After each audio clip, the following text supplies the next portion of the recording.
Être amoureux et romantique quand on a 20 ans, c'est compréhensible, hein, pardonnable, presque normal.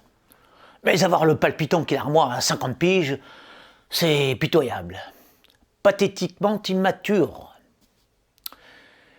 Le romantisme, c'est bon pour les femelles, les jeunes en général, les écervelés en particulier, les impubères, les rêveurs, les âmes faibles, les castrés de l'esprit, les caniches, les petits tempéraments, les natures médiocres, les féministes, les efféminés asservis, les soumis du système actuel. Mais ce n'est certainement pas la tasse de thé des buveurs de feu de mon espèce.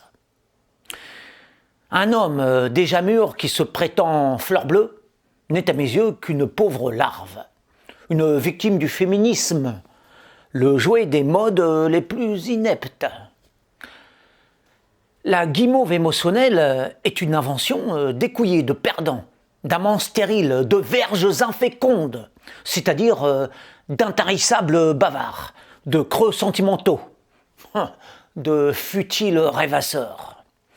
Une authentique femme se doit d'être à la botte du mâle, son souverain. Elle ne doit pas le dépasser d'une tête, au sens propre comme au sens figuré. Les vraies Èves adorent les loups, non les moutons.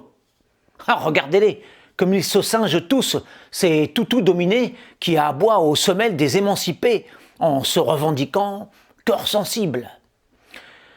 En se vautrant dans ce piètre sentimentalisme, ils ont perdu leur honneur. De seigneurs nés, ils se retrouvent lavettes avachis, tels des princes déchus, abattardis par le siècle. Sauf ceux qui, comme moi, sont pourvus de crocs. Moi, aucune suffragette ne me dénaturera. Je reste un cerf, c'est-à-dire un lion, un porteur de crinière, un rugisseur, une gorge rauque pleine de flammes et de tonnerre. Et non, un moineau qui pépille au pied des poulettes.